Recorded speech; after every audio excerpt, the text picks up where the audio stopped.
মেয়া ভাই আপনি ঘরের লগে রাগ করছেন, ব্যাপারটা আমি বুঝতেছি। আপনার চেহারা দিককায় এমনি সিকুইর ফেরা কথা না কয়া টেবিলটার মেঝে একটু শান্ত হয়ে বোন, আমি এক কাপ চা দিই, খায়া মনটা ঠান্ডা করে। আপনি কইতাছেন চিল্লায় চিল্লায় আপনার আম্মা আপনার এটা ওইটা করছে, আপনার লগে অন্যায় করছে। হ, আপনার আম্মা আপনার লগে অন্যায়টাই করছে, আমি মাইনা নিলাম। তো আপনার খারাপটা করছে এখন?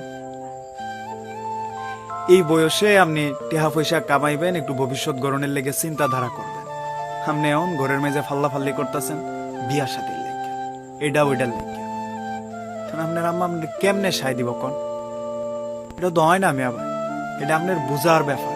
কারণ আপনি আপনার আম্মার লগে চিত্তা রয়েছেন, এখন চেতছেন, এমনি এমনি চেত দেখাইতেছেন। এটা পারবেন আপনার আম্মা যদি দুনিয়াতে বিদায় হয়ে জায়গায় এই চেতটা দেখাইতেন? কোন আমারে মন ঠিক কাকুন, আপনি পারবেন তো আপনার আম্মার লগে এই চেতটা দেখাইতে? তখন একটা কথা কই শুনেন মিয়া ভাই, মারা অঙ্ক বুঝে না মিয়া ভাই, বুঝছেননি? আপনি সকালবেলা নাস্তার লাগিয়ে আমার কাছে একটা রুটি চাইবেন, আপনার 2টা রুটি এনে দিব।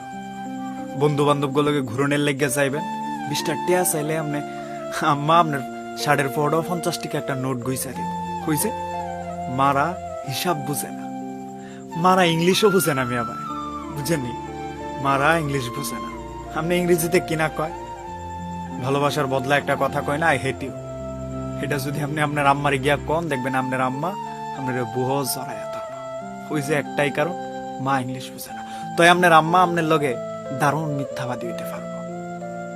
আপনার পছন্দের খাওয়ানটা যদি গরু কুদ্দুর তাহে সকলতে হাওয়ার পরে ওইটা মা নিজে না খায় আপনার লেগে তুইল্লা রাইকা কইব, বাজান আমি খাইছি, এটা তোর লাগিয়া রাইখা দিছি। এই ক্ষেত্রে আপনার আম্মা আপনার লগে মিছা কথাটা কইতে একটু দ্বিধা করতো না, কারণ মায়েরা মিথ্যাবাদী হয়, মাঝে মাঝে মায়েরা বেহুব হয়, বুঝলেন? সারাটা জীবন কলুর বলদের মতো রান্নাঘর আর আমনে গো আমাগো ভালোটার পিছনে হাঁটতে হাঁটতে জিন্দিগিটা শেষ করে দেয়। ওই দিন আপনি কইলেন না আপনারা 4 বন্ধু মিল্লা পিকনিক করণের লেগে যাইবেন, আপনার আম্মা আপনার আব্বার ফোহর টিকা টেহা চুরি করে না আপনারা দিছে। মায়েরা সুর হয়, ফুলার লাগিয়া মায়েরা সুর হইতো দ্বিধা করে না, এটা মায়েগো গুণ। মায়েরা নির্লজ্জ হয়। আপনি দারুণ ভাবে কইবেন যে আম্মা আমার জিনিসপত্র মেজে তুমি হাত লাগায় না, এরপরেও সকালবেলা আপনি গরুর লাহান গড়টারে ও গুছালু কইরা দিয়া গেলে গা হাইন জ্বালায়া দেখবেন আপনার জিনিসপত্র গুলারে নিজের মনে কইরা সাজায়া গুছায়া থাক থাক কইরা রেখে দিছে। মারা মাঝে মাঝে বেহায়া হয়, আপনি কথা কইতে না চাইলেও আপনার ভালো মন্দটা খোঁজ নেওয়ার লেগা গায়ে ফইরায় আপনার রেসি গাইব। রাইতে ঘুমানোর সময় আপনি ঘুমাইছেন কিনা এটা উকি মাইরা দেখব।